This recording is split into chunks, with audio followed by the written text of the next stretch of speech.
Hello friends, ओम श्री गणेशाय नमः। जय श्री कृष्णा। आप सभी का स्वागत है आपके अपने यूट्यूब चैनल पर। फ्रेंड्स, आज हम आपको इस वीडियो में बताने जा रहे हैं सफला एकादशी का शुभ मुहूर्त, पूजा विधि, महत्व, व्रत कथा और धन लाभ के लिए किए जाने वाले उपायों के बारे में। फ्रेंड्स, वीडियो शुरू करने से पहले आपसे रिक्वेस्ट है, अगर आप हमारे चैनल पर नए हैं और आपने अभी तक चैनल को सब्सक्राइब नहीं किया है तो प्लीज़ सब्सक्राइब कीजिएगा चैनल को, साथ ही प्रेस कीजिएगा बेल आइकन को, जिससे नए वीडियो से रिलेटेड नोटिफिकेशन आपको तुरंत प्राप्त हो सके। और वीडियो पसंद आने पर वीडियो को लाइक और शेयर जरूर कीजिएगा ताकि सभी भक्तों को इस वीडियो का लाभ प्राप्त हो सके। और कमेंट बॉक्स में जय श्री कृष्णा जरूर लिखिएगा। हिंदू धर्म में एकादशी एक महत्वपूर्ण तिथि है। एकादशी व्रत की बड़ी महिमा है। पद्म पुराण के अनुसार स्वयं महादेव ने नारद जी को उपदेश देते हुए कहा था कि एकादशी महान पुण्य देने वाली होती है। एकादशी प्रत्येक महीने में 2 बार आती है, एक बार शुक्ल पक्ष में और दूसरी बार कृष्ण पक्ष में। पूर्णिमा के बाद आने वाली एकादशी को कृष्ण पक्ष की एकादशी और अमावस्या के बाद आने वाली एकादशी को शुक्ल पक्ष की एकादशी कहते हैं। जो भक्त एकादशी के दिन उपवास करते हैं वे एकादशी के नियमों का कड़ाई से पालन करते हैं तथा अगले दिन सूर्योदय के बाद ही उपवास का समापन करते हैं। एकादशी व्रत के दौरान सभी प्रकार के अनाज वर्जित होते हैं। जो लोग किसी कारणवश एकादशी व्रत नहीं रखते हैं उन्हें एकादशी के दिन भोजन में चावल का प्रयोग नहीं करना चाहिए तथा झूठ व परनिंदा से बचना चाहिए। जो व्यक्ति एकादशी के दिन विष्णु सहस्त्र नाम का पाठ करता है उस पर भगवान विष्णु की विशेष कृपा होती है। पौष माह की कृष्ण पक्ष की एकादशी को सफला एकादशी कहा जाता है। सफला से तात्पर्य सफलता। मान्यता है कि इस एकादशी का व्रत करने से सारे कार्य सफल होते हैं, इसलिए इस एकादशी को सफला एकादशी कहा गया है। इस दिन भगवान अच्युत की पूजा की जाती है। ब्रह्मांड पुराण में वर्णन है कि जैसे नागों में शेष नाग, पक्षियों में गरुड़, यज्ञों में अश्वमेघ यज्ञ, नदियों में गंगोत्री, देवताओं में विष्णु, उसी प्रकार समस्त व्रतों में एकादशी व्रत सर्वश्रेष्ठ है। 5000 वर्षों की तपस्या का पुण्य केवल एक ही एकादशी व्रत से मिल जाता है।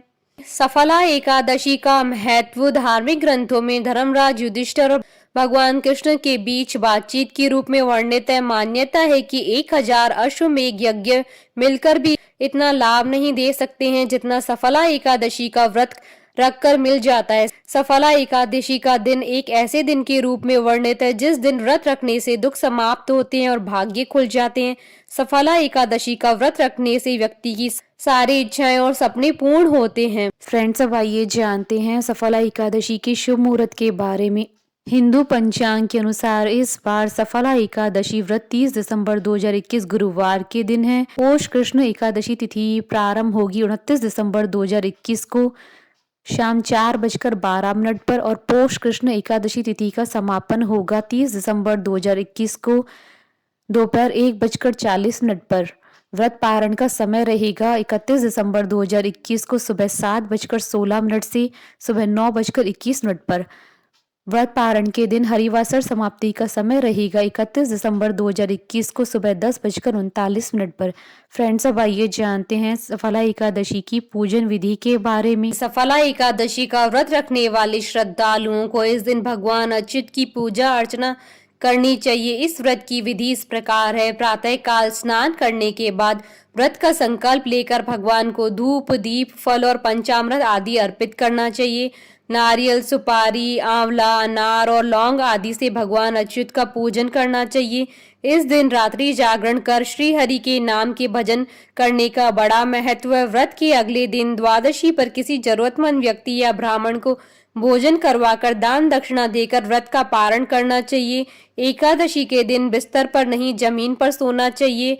मांस, मदिरा, लहसुन और प्याज का सेवन न करें। सफला एकादशी की सुबह दान पुण्य करना भी वर्जित माना गया है। इस दिन किसी भी पेड़ या पौधे की फूल पत्ती तोड़ना भी अशुभ माना जाता है।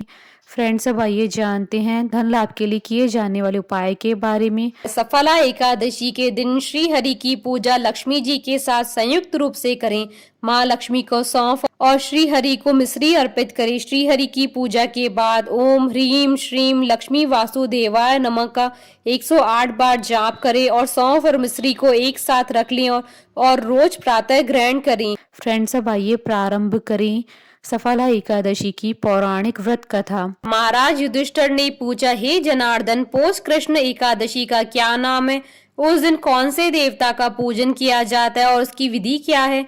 कृपा करके मुझे बताएं। भक्त वत्सल भगवान श्री कृष्ण कहने लगे कि धर्मराज, मैं तुम्हारे स्नेह के कारण तुमसे कहता हूँ कि एकादशी व्रत के अतिरिक्त मैं अधिक से अधिक दक्षिणा पाने वाले यज्ञ से भी प्रसन्न नहीं होता हूँ। अतः इसे अत्यंत भक्ति और श्रद्धा से युक्त होकर करें। हे राजन, द्वादशी युक्त पौष कृष्ण एकादशी का महात्म तुम एकाग्रत चित्त होकर सुनो। इस एकादशी का नाम सफला एकादशी है। इस एकादशी के देवता श्री नारायण है। विधि पूर्वक इस व्रत को करना चाहिए। जिस प्रकार नागों में शेषनाग, पक्षियों में गरुड़, सब ग्रहों में चंद्रमा, यज्ञों में अश्वमेघ तथा देवताओं में भगवान विष्णु श्रेष्ठ है, उसी तरह सब व्रतों में एकादशी का व्रत श्रेष्ठ है। जो मनुष्य सदैव एकादशी का व्रत करते हैं वे मुझे परम प्रिय हैं। अब इस व्रत की विधि कहता हूँ। मेरी पूजा के लिए ऋतु के अनुकूल फल, नारियल, नींबू, नैवेद्य आदि 16 वस्तुओं का संग्रह करें। इस सामग्री से मेरी पूजा करने के बाद रात्रि जागरण करें। इस एकादशी के व्रत के समान यज्ञ, तीर्थ, दान, तप तथा कोई दूसरा व्रत नहीं है। 5000 वर्ष तक तप करने से जो फल मिलता है उससे भी अधिक सफला एकादशी का व्रत करने से मिलता है। हे राजन, अब आप इस एकादशी की कथा सुनिए। चंपावती नगरी में एक महिष्मान नाम का राजा राज्य करता था। उसके 4 पुत्र थे। उन सब में लुम्पक नाम वाला बड़ा राजपुत्र महापापी था। वह पापी सदा पर स्त्री और वैश्यागमन तथा दूसरे बुरे कामों में अपने पिता का धन नष्ट किया करता था। सदैव ही देवता, ब्राह्मण, वैष्णवों की निंदा किया करता था। जब राजा को अपने बड़े पुत्र के ऐसे कुकर्मों का पता चला तो उन्होंने उसे राज्य से निकाल दिया। तब वह विचारने लगा कि कहाँ जाऊं, क्या करूं। अंत में उसने चोरी करने का निश्चय किया। दिन में वह वन में रहता और रात्रि को अपने पिता की नगरी में चोरी करता तथा प्रजा को तंग करने और उन्हें मारने का कुकर्म करता। कुछ समय पश्चात सारी नगरी भयभीत हो गई। वह वन में रहकर पशु आदि को मारकर खाने लगा। नागरिक और राज्य के कर्मचारी उसे पकड़ लेते किंतु राजा के भय से छोड़ देते। वन में एक अति प्राचीन विशाल पीपल का वृक्ष था। लोग उसकी भगवान के समान पूजा करते थे। उसी वृक्ष के नीचे वह महापापी लुम्पक रहा करता था। इस वन को लोक देवताओं की क्रीड़ा स्थली मानते थे। कुछ समय पश्चात पौष कृष्ण पक्ष की दशमी के दिन वह वस्त्रहीन होने के कारण शीत के चलते सारी रात्रि सो नहीं सका। उसके हाथ पैर अकड़ गए। सूर्योदय होते होते वह मूर्छित हो गया। दूसरे दिन एकादशी को मध्याह्न के समय सूर्य की गर्मी पाकर उसकी मूर्छा दूर हुई। गिरता पड़ता वह भोजन की तलाश में निकला। पशुओं को मारने में वह समर्थ नहीं था, अतः पेड़ों के नीचे गिरे हुए फल उठाकर वापस उसी पीपल के वृक्ष के नीचे आ गया। उस समय तक भगवान सूर्य अस्त हो चुके थे। वृक्ष के नीचे फल रखकर कहने लगा कि हे भगवान, अब आपके लिए अर्पण है ये फल, आप ही तृप्त हो जाइए। उस रात्रि को दुख के कारण रात्रि को भी नींद नहीं आई। उसके इस उपवास और जागरण से भगवान अत्यंत प्रसन्न हो गए और उसके सारे पाप नष्ट हो गए। दूसरे दिन प्रातः एक अति सुंदर घोड़ा अनेक सुंदर वस्तुओं से सजा हुआ उसके सामने आकर खड़ा हो गया। उसी समय आकाशवाणी हुई कि हे राजपुत्र, श्री नारायण की कृपा से तेरे पाप नष्ट हो गए हैं। अब तू अपने पिता के पास जाकर राज्य प्राप्त कर। ऐसी वाणी सुनकर वह अत्यंत प्रसन्न हुआ और दिव्य वस्त्र धारण करके भगवान आपकी जय हो कहकर अपने पिता के पास गया। उसके पिता ने प्रसन्न होकर उसे समस्त राज्यभार सौंप दिया और वन का रास्ता लिया।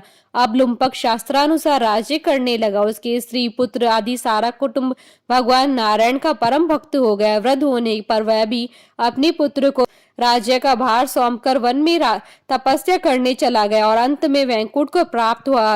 अतः जो मनुष्य इस परम पवित्र सफला एकादशी का व्रत करता है उसे अंत में मुक्ति मिलती है। इस सफला एकादशी के महात्म्य को पढ़ने अथवा श्रवण करने से मनुष्य को अश्वमेघ यज्ञ का फल मिलता है। बोले भगवान विष्णु जी की जय, सनातन धर्म की जय। हमारे साथ इस वीडियो में अंत तक बने रहने के लिए आपका धन्यवाद। ओम श्री गणेशाय नमः। जय श्री कृष्णा।